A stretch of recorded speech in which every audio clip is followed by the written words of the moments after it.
El context actual de l'àmbit sanitari necessita noves maneres de fer recerca que siguin més inclusives, efectives i centrades en les necessitats de les comunitats. També necessita una recerca en salut que involucri directament les persones per millorar la qualitat i equitat dels serveis sanitaris.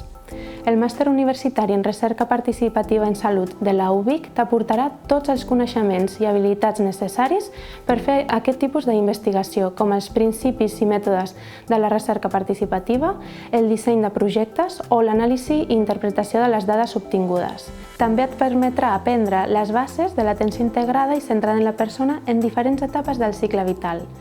Podràs aplicar els coneixements que adquireixis a qualsevol àmbit i especialitat i des d'un enfocament preventiu, de tractament o pal·liatiu. Aquest màster t'obrirà les portes a treballar en recerca centrada en les necessitats de salut, en la coordinació de projectes i en la gestió de programes de salut, així com en consultoria en recerca o en l'àmbit sanitari en general. També podràs treballar en educació i formació de salut, així com en rols d'administració en organitzacions d'aquest àmbit.